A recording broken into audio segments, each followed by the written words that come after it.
अस्सलाम वालेकुम dear friends, my name is Salauddin और आज के इस वीडियो में हम बात करेंगे पास्ट इंडेफिनिट टेंस के हवाले से। ये टेंस बहुत ही इंपॉर्टेंट टेंस है क्योंकि हम जो है अक्सर हमारे राइटिंग या स्पीकिंग में जो है जब हम पास्ट इवेंट्स के हवाले से बात करेंगे तो हम पास्ट इंडेफिनिट टेंस की ही इस्तेमाल करते हैं।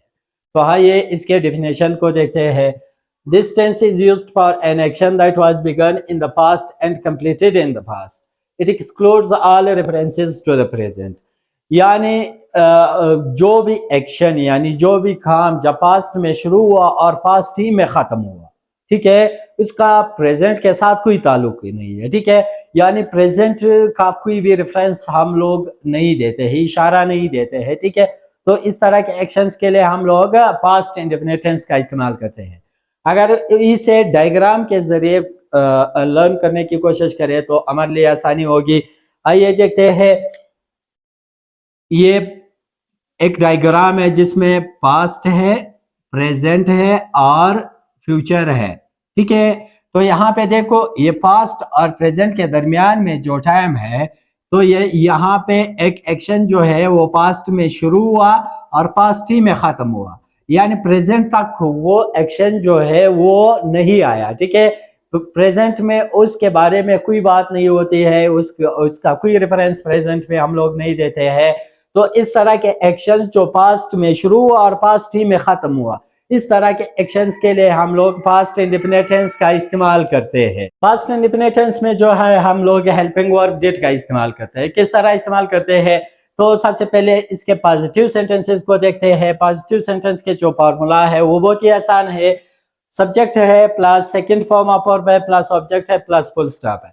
यानी पास्ट इंडेफिनिट टेंस में ये चीज आपके ज़हन में होना चाहिए कि जब हम लोग पास्ट इंडेफिनिट टेंस का इस्तेमाल करते हैं तो उसमें हम लोग सेकंड फॉर्म ऑफ वर्ब को इस्तेमाल करते हैं। जिस तरह फर्स्ट प्रेजेंट परफेक्ट टेंस में हम लोग फर्स्ट फॉर्म ऑफ वर्ब का इस्तेमाल करते थे, इसी तरह पास्ट इंडेफिनिट टेंस में जो है हम लोग सेकंड फॉर्म ऑफ वर्ब का इस्तेमाल करते हैं। ठीक है, तो देखे, आई प्लेड फुटबॉल, मैंने फुटबॉल खेला। ठीक है, ये एक एक्शन है जो पास्ट में शुरू हुआ और पास्ट ही में खत्म हुआ, इसका प्रेजेंट के साथ कोई ताल्लुक नहीं है। ठीक है, दूसरे सेंटेंस में देखो, ही रोट अ लेटर, उसने एक खत लिखा। ठीक है, तो ये पास्ट में शुरू हुआ, उसने राइटिंग शुरू की और राइटिंग कंप्लीट हुआ पास्ट ही में। तो मैंने सिर्फ प्रेजेंट में ये कहना है कि उसने एक खत लिखा। इसका मतलब ये है कि काम जो है पास्ट में शुरू हुआ था और पास्ट ही में खत्म हो चुका था। अभी आते हैं नेगेटिव सेंटेंसेस की तरफ। नेगेटिव सेंटेंस के फार्मूला को अगर आप देखें तो उसमें सब्जेक्ट है, अभी हेल्पिंग वर्ब है। हेल्पिंग वर्ब जैसे मैंने आप लोगों को बताया, हेल्पिंग वर्ब क्या है, डिड है। ठीक है, तो हेल्पिंग वर्ब है, उसके बाद नॉट है, फिर फर्स्ट फॉर्म ऑफ वर्ब है प्लस ऑब्जेक्टिव है प्लस फुल स्टॉप है। अभी आपके ज़हन में एक सवाल ये आता होगा कि ये फर्स्ट पॉजिटिव में जो है, पॉजिटिव सेंटेंसेस में हमने सेकेंड फॉर्म ऑफ वर्ब को इस्तेमाल किया, तो यहाँ पे हमने फर्स्ट फॉर्म ऑफ वर्ब में क्यों चेंज किया, क्योंकि ये चीज जो है डिड जो है वो डू का सेकेंड फॉर्म है।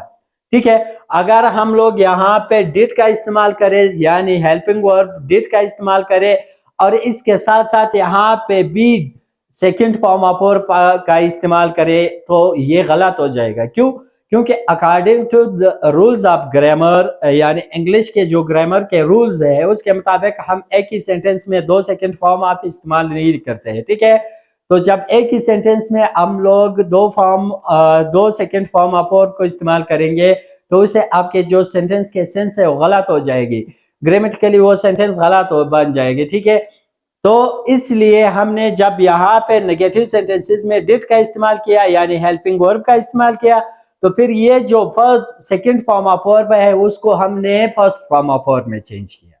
ठीक है, तो यहाँ पे देखो, सब्जेक्ट है I did not play football, मैंने फुटबॉल नहीं खेला। ठीक है, तो यहाँ पे सब्जेक्ट है, उसके बाद डिड है, हेल्पिंग वर्ब, उसके बाद नॉट है, या फिर फर्स्ट फॉर्म ऑफ वर्ब है, उसके बाद फुटबॉल है और फिर जो है फुल स्टॉप है।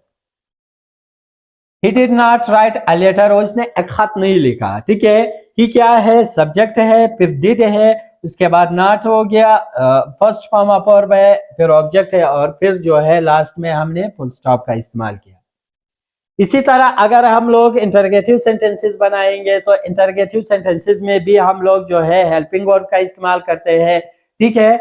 तो यहाँ पे हेल्पिंग वर्ब है, उसके बाद सब्जेक्ट है, फिर फर्स्ट फॉर्म ऑफ वर्ब है, फिर ऑब्जेक्ट है और फिर क्वेश्चन मार्क है। डिड आई प्ले फुटबॉल, आखिर में देखो क्वेश्चन मार्क लगाया हुआ है, क्या मैंने फुटबॉल खेला, ठीक है। यहाँ पे डिड क्या है, वो हेल्पिंग वर्ब है, आई सब्जेक्ट हो गया, प्ले फुटबॉल, प्ले जो है वो फर्स्ट फॉर्म ऑफ वर्ब है और फुटबॉल क्या है, ऑब्जेक्ट है।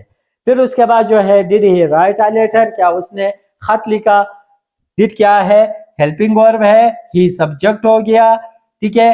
राइट क्या है, फर्स्ट फॉर्म ऑफ वर्ब है और लेटर क्या है, ऑब्जेक्ट है, उसके बाद क्वेश्चन मार्क लगाया हुआ।